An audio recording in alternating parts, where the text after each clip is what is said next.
This is Lisa Tucker, host of The Book Cover, which showcases local literary personalities. So listen to The Book Cover on the Borderline.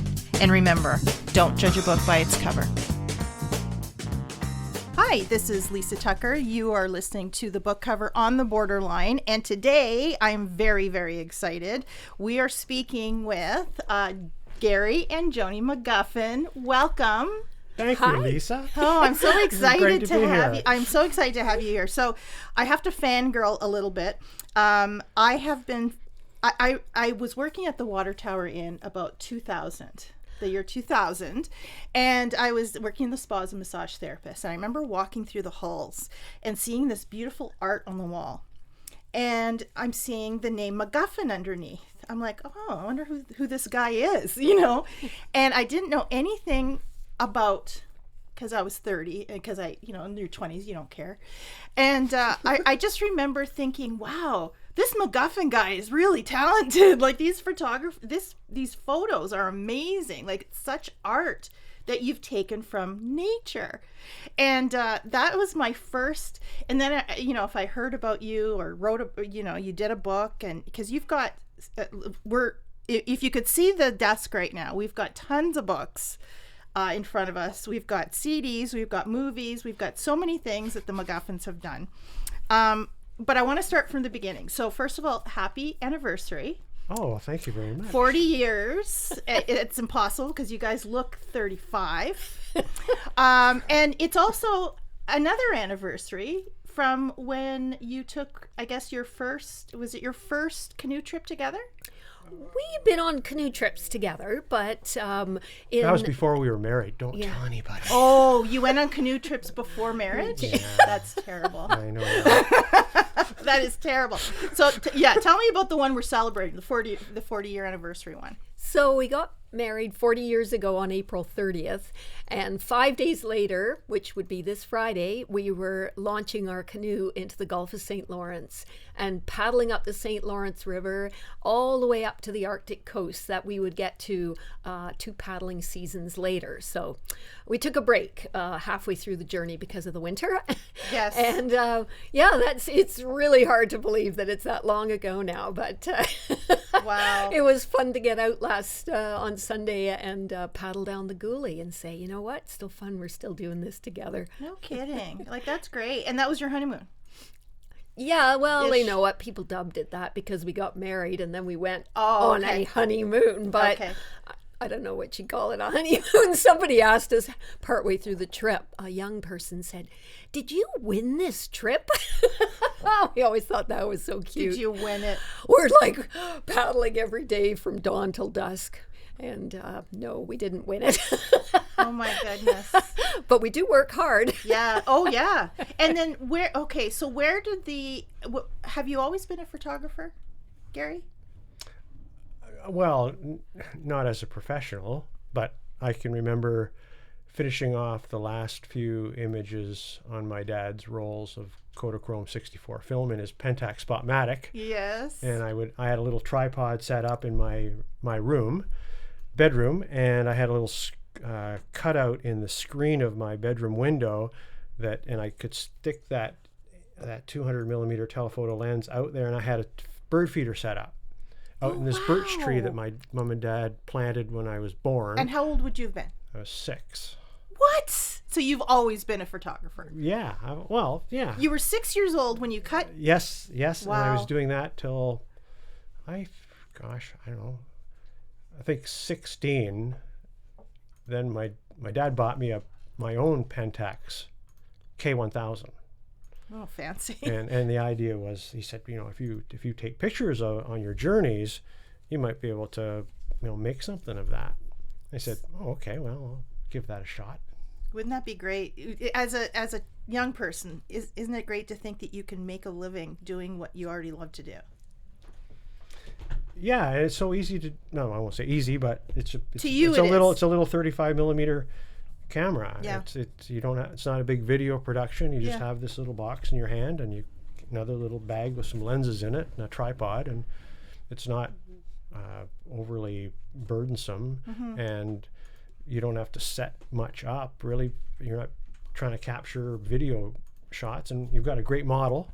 Yes. And Joanie, and I can put her out in the yeah. canoe, and she knows where to go, and she knows about angles, and so we do quite well with that. I think that's what you'll see in a lot of our landscape imagery is there are people in it, because there's always been people in the landscape. Yes. As opposed to just beautiful landscapes. Yeah. It's nice. I like to show that people can interact in those landscapes. Yeah, I think those are more interesting. Anytime I go on vacation, I mean, of course, my caliber of shooting a photo is not yours.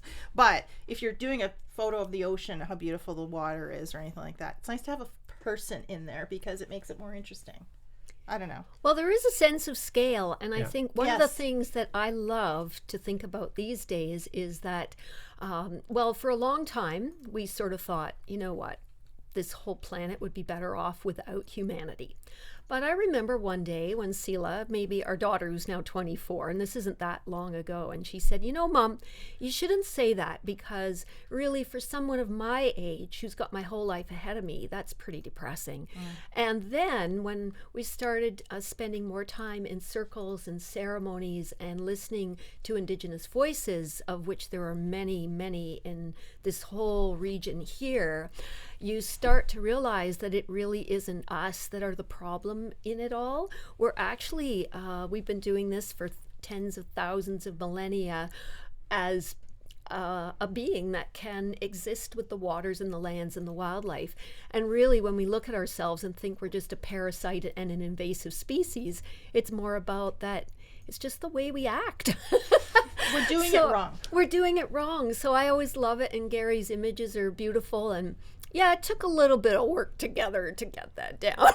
It wasn't always so smooth being the model. Well, you've had so many years of practice. My goodness. I would have liked to have been there at the very beginning when you were like trying to pose and you were maybe awkward and Gary saying, "Oh, she doesn't really know what she's doing." And well, I'd be way out in the lake, and the sun would be going down. Move a little bit to the left, to the left. So now we have all these hand signals. Yes. So we have hand signals. So I can just this and this and that and. So instead of yelling at her, and honestly, it's just like half the time I couldn't see him on the shore, and I would get my binoculars out, and he would be waving his arms around wildly to get me, and like the sun's going down, he's super stressed out. Then that would make me laugh, and I would sit there laughing in the canoe. And then it would be perfectly still, and she'd be laughing, and because she's laughing, the canoe's going boop, boop, boop, and all these waves, and then we'd have to wait for her to stop. I loved frustrating the heck out of her. No, you're married, of course you do. I liked running, like we love running rivers, like whitewater paddling. Yeah. That was like our first love together, was paddling, moving water, and so that was always really fun because he likes to get extra pictures, and so, can you portage up? Sure. I go up and down. So you're the model and the guinea pig, and so you do all the grunt work. I used to. Yeah. Oh my goodness. That's a few years ago now, remember? But we still can paddle moving water together, and it's like a dance, and it's so much fun. It's probably one of the most fun things that we've ever done is running rivers. Wow. So a couple that paddles together stays together. Yeah. We'll say that. We'll do an augmented quote. Which was your first book that you put together? Oh, that one over there. This one. Where Rivers Run, the story of our 2-year canoe trip across Canada. Okay, so tell us a little bit about, first of all, the trip, and what made you think, okay, let's do this as a book?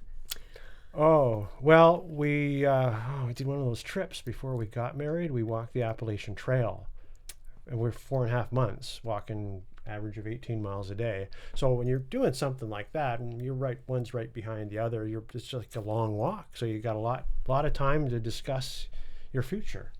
So I think we were walking the backbone of the Appalachian Mountains. We were really missing the water. It was during spring, summer, fall. We just we'd never spent that much time without being in a canoe before, and just walking. And in many places, water is a scarcity.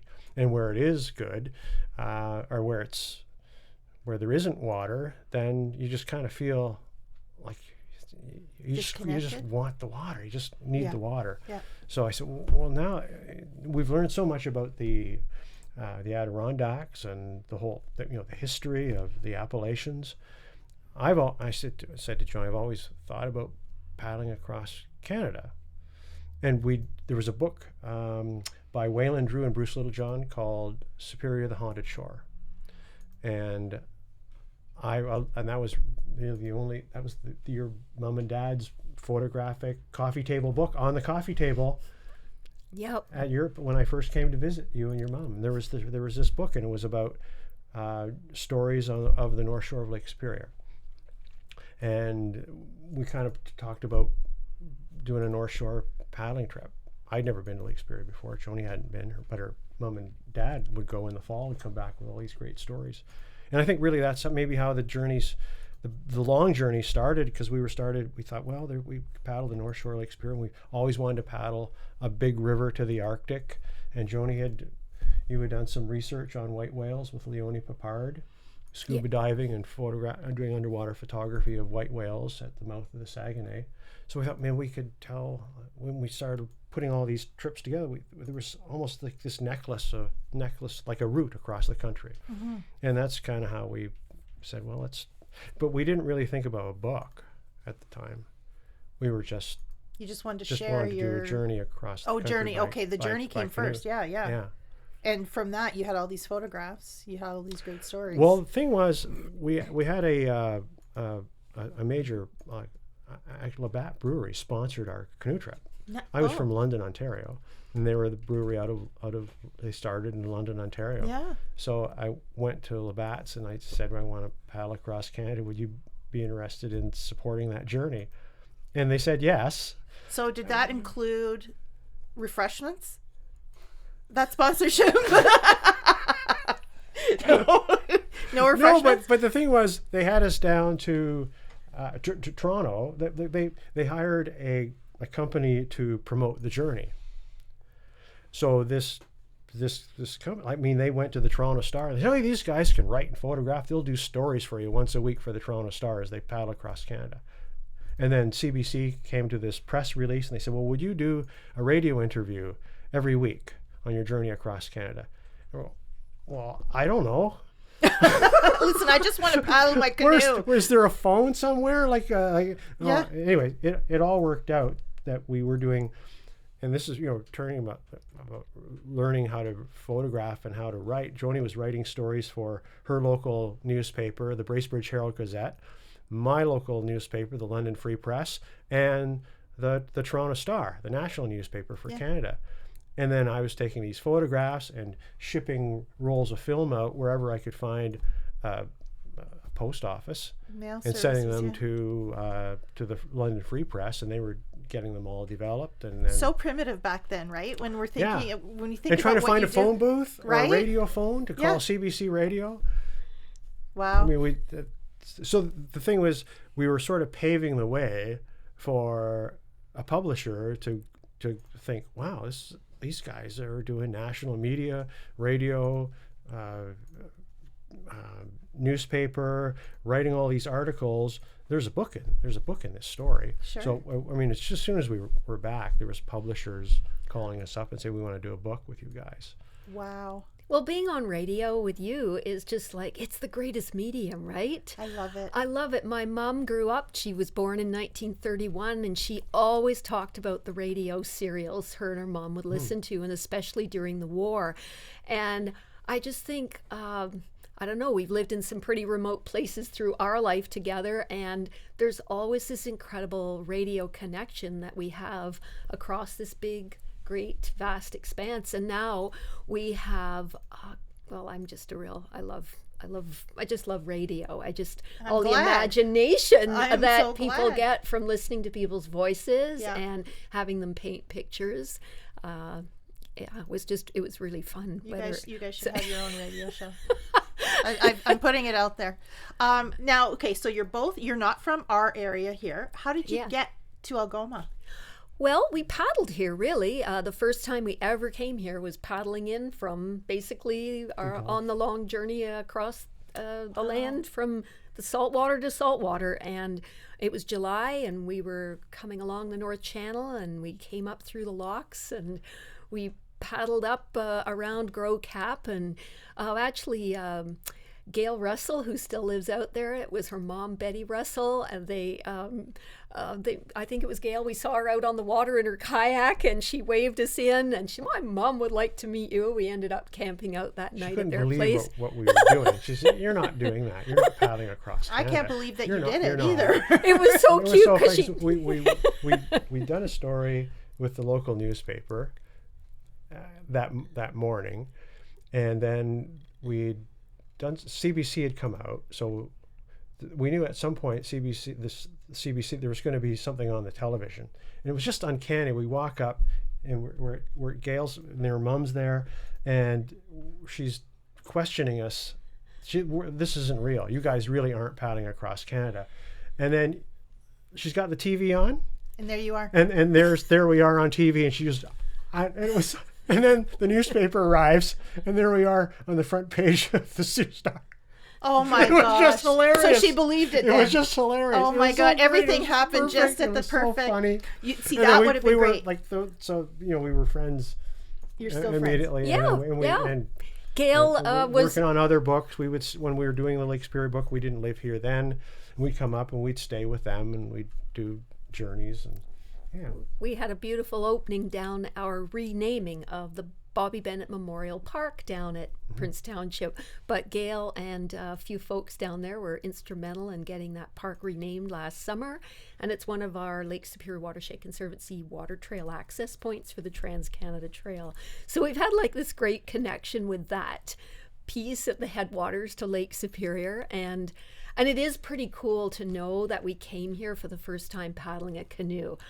It's the,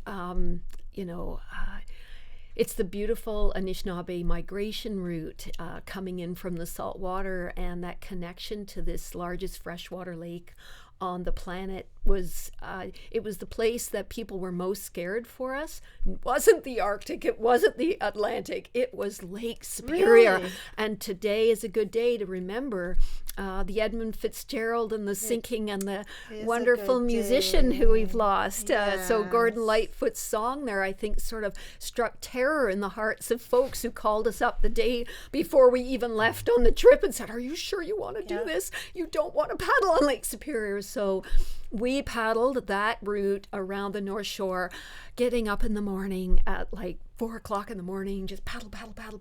We paddled all the way from Grow Cap to Montreal River Harbor. The next day we got up Montreal River Harbor to Wawa. From Wawa, we were around the North Shore in 10 days because we were so worried about the weather. It turned out to be beautiful, Perfect flat, weather. calm.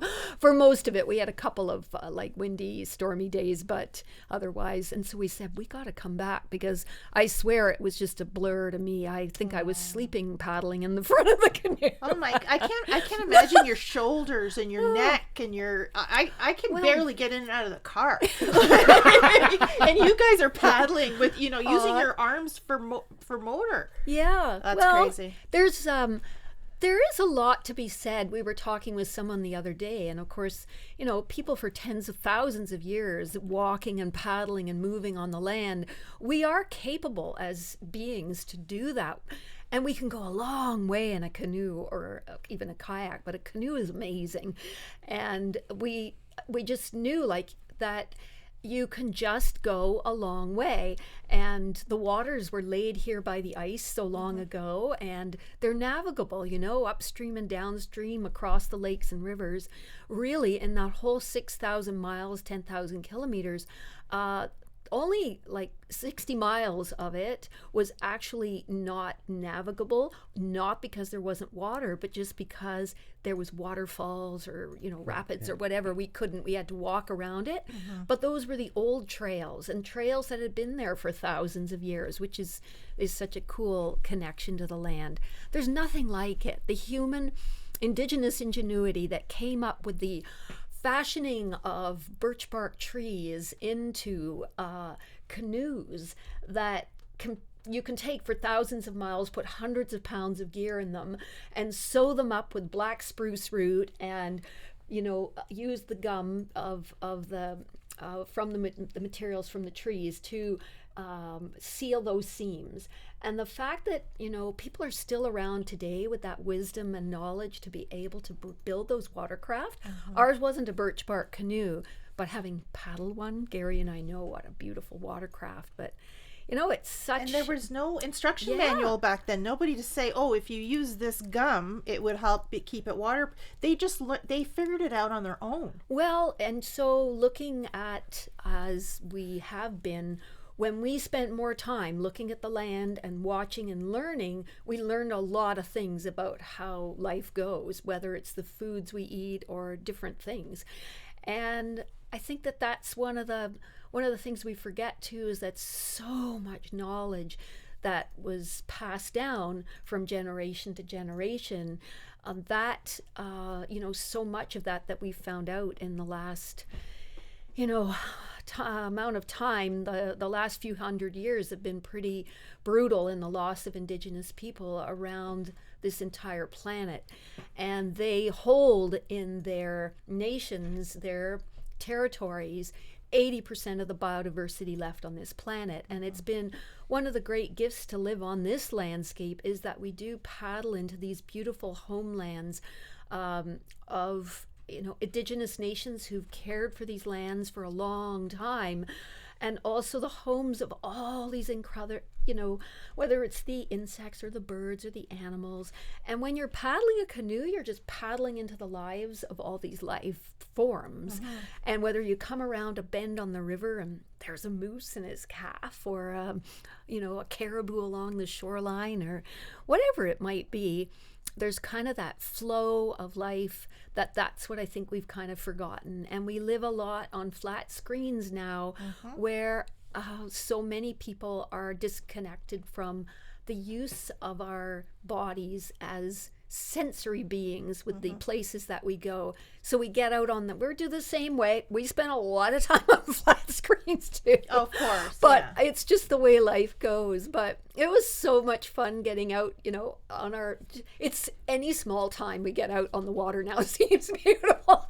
But it's that connection. It's that reconnection. And I know, I am not a big outdoorsy person, but like we have a cottage, and I know the first couple of weeks that we open up our cottage and I get to the water, like I wake up in the morning and I go to the water and I just listen. You can hear the loons, you can hear the wind, you can hear the duck, little baby duck, and it's that connection that I think many people, and both of you are a great reminder that we have to stay connected, because this is what feeds us. This is what shelters us. This is what makes our history continue, and you've done a great job with your books in showing a new appreciation, and people will open your books and say, oh wow, this is beautiful, and this is just around the corner. I don't know why I don't go and see it, or I don't know why. So I want to before we run out of time, I want to make sure we bring up the Lake Superior Watershed Conservancy. So tell me about your role in that organization. Well, our second book that we did of these books, The Superior Journeys on Inland Sea, that came about when partly the book did, because in Where Rivers Run, there's a little section of colored photographs, but what Gary loves to do is photography. And we said, we really, really want to do our next book with lots of photography in it, but basing it on the journey. We want to do a book of photographs, and we said, could it be about anything? Yeah. And they said, yeah. And we said, well, we'd like to paddle around Lake Superior and do a photographic book about the largest freshwater lake on the planet. And then they said, well, who would buy that? Who lives up there? What? You believe that was the American publisher came from Wisconsin, so and he just rolled his eyes, but that's okay. So we brought the American publisher into Jack Stoddart's office, and Jack said the very same thing. Anyway, it was looked at Joanie and I and went, oh, can you believe this? So the Lake Superior book was a really beautiful journey into seeing the whole being of the largest expanse of fresh water on Earth, not just from a water body that feeds all the lower Great Lakes and is, if you poured all the water out of Lake Superior, it would cover the North and South American continents with a foot of water. That is an abundance of fresh water, and it represents 10% of the world's surface fresh water. But it's also a story of scarcity, because when you think about the fragility of what it is to the Great Lakes, that it is a glacial left pocket of water, as all the Great Lakes are, and the water that feeds these is coming from the rivers, is coming from the rains, is coming from the watershed and the forests that surround the lakes. And so the lakes are vulnerable, and they're also, because there's such a great amount of fresh water there, they're also being looked at hungrily by others whose waters are running out. So when we paddled around Lake Superior, we spent 3 months, and we started up at the northern part of the lake where the largest tributary comes in, Lake Nipigon, so the Nipigon River, and we just paddled counterclockwise as the currents flow around the lake for 3 months. And you go down the Minnesota shoreline, past the cliffs, and down around the nose of the wolf, which you can sort of liken the shape of it to a wolf's head, and then around the Apostle Islands with all the red sandstone and the big sand beaches, and around the Keweenaw, and then up around the shoreline here that we know so well, the eastern and north shore. And what we then went to do was to explore the watershed, the whitewater rivers. We went back in the winter. We did, camping and pulling our sleds and going inland. And it was really there to get a sense of this place as a whole being. And so in 2004, with a good friend who was quite involved with the land trust movement and the caring of wetlands in the States, she also wanted to see Lake Superior in some way looked at as the whole. So we formed a charity nonprofit with 2 organizations on either side of the border, and our board of directors today are made up of Canadians, Americans, and we have an Anishinaabe board member as well, Cindy Crow, from across the other side of Lake Superior.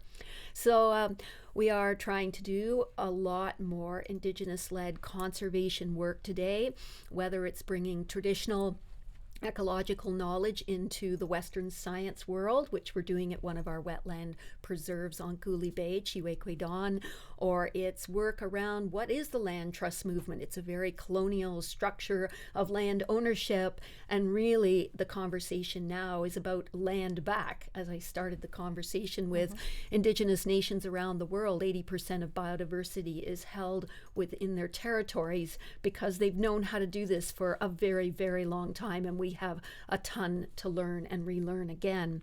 And I think that is probably the water care part, the Indigenous-led work will be our focus as we move along with this land trust conservancy that represents the health of the whole watershed. You know what an awesome thing. You're not only having the time of your lives, right, doing what you love, but you're giving back. You're bringing awareness. You're doing something. And I appreciate it. I am a nature lover, even though I'm more of an indoor cat. I am a nature lover. It's the only earth we have. There's no other.